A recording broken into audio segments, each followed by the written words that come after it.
1970 সালে এক ভরি স্বর্ণের দাম ছিল মাত্র 150 টাকা। এখন এক ভরি স্বর্ণের দাম 98,000 টাকা। চলুন জেনে নেই কেন এবং কিভাবে বেড়েছে স্বর্ণের দাম। 1971 সালে স্বর্ণের ভরি ছিল 160 টাকা। 10 বছরের ব্যবধানে 1980 সালে এর দাম হয় 3050 টাকা, অর্থাৎ এক দশকেই 213% বৃদ্ধি পায়। এর পরবর্তী 10 বছরে আরো 2 গুণ বৃদ্ধি পেয়ে স্বর্ণের ভরি দাঁড়ায় 6400 টাকায়। আর 2000 সালে 22 ক্যাডমিয়াম প্রতি ভরি স্বর্ণের দাম ছিল 6800 টাকা। সে হিসেবে 1990 থেকে 2000 সাল পর্যন্ত এই সময়ে স্বর্ণের দাম বৃদ্ধি পায় মাত্র 400 টাকা। বলা চলে এই সময়ে স্বর্ণের মূল্য অনেকটা স্থিতিশীল অবস্থায় ছিল। আর 2010 সালে 22 ক্যাডমিয়ামের প্রতি ভরি স্বর্ণের দাম ছিল 36,100 টাকা।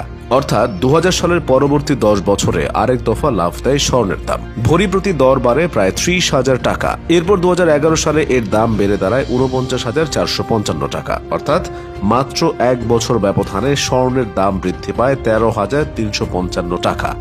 করোনার সময়টাতেও স্বর্ণের দাম আরেক দফা লাফ দেয়। 2023 সালের জানুয়ারিতে দেশের ইতিহাসে প্রথমবারের মতো এক ভরি স্বর্ণের দাম 90,000 টাকা ছাড়িয়ে যায়।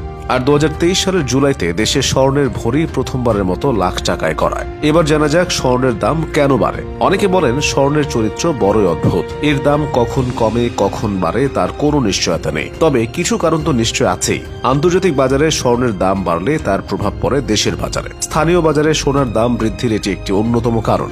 আবার আন্তর্জাতিক বাজারে ডলারের দাম অনেক সময় বাড়তে থাকলে দেখা যায় সোনার দাম হয় নিম্নমুখী। আবার এমনও দেখা যায় ডলারের দাম নিম্নমুখী হলে স্বর্ণের দাম হয় ঊর্ধ্বমুখী। কারণ বিশ্ববাজারে ডলারের মতো স্বর্ণ একটি কারেন্সি বা মুদ্রা। ফলে আন্তর্জাতিক বাজারে ডলারের দাম বৃদ্ধি বা কমার প্রভাব পড়ে বাংলাদেশ সহ বিভিন্ন দেশের স্থানীয় বাজারে। এছাড়া শীত মৌসুমে দেশে বিয়ে সহ বিভিন্ন পারিবারিক অনুষ্ঠান বেশি হওয়ায় স্বর্ণের চাহিদা বেড়ে যায়।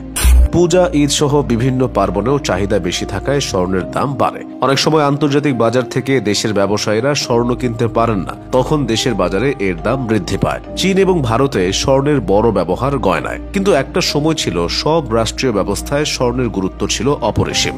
সেই স্বর্ণযুগের অবসান ঘটেছিল 1971 সালে যুক্তরাষ্ট্রের প্রেসিডেন্ট রিচার্ড নিক্সনের এক ঘোষণা। তিনি স্বর্ণমান বা গোল্ড স্ট্যান্ডার্ডের অবসান ঘটিয়েছিলেন। এর আগ পর্যন্ত একটি দেশের কি পরিমাণ সোনা সংরক্ষণে আছে তার উপর ভিত্তি করে মুদ্রা সরবরাহের পরিমাণ ঠিক করতে হতো। নিক্সন মনে করেছিলেন এর ফলে প্রবৃদ্ধি ব্যাহত হচ্ছে, ঠিকমতো মুদ্রানীতি নেওয়া যাচ্ছে না। স্বর্ণমান উঠে গেলেও বিভিন্ন দেশের কেন্দ্রীয় ব্যাংক এখনও স্বর্ণে বৈদেশিক মুদ্রার রিজার্ভের একটি অংশ সংরক্ষণ করে। দাম বেশি পেলে তারা বিক্রিও করে, বিশেষ করে বৈদেশিক মুদ্রার রিজার্ভ বেশি বেড়ে গেলে। তবে 1999 সালে করা ওয়াশিংটন চুক্তি অনুযায়ী কোনো কেন্দ্রীয় ব্যাংক বছরে 400 মেট্রিক টনের বেশি স্বর্ণ বিক্রি করতে পারবে না। বাংলাদেশ জুয়েলার্স সমিতি তথা বাজুস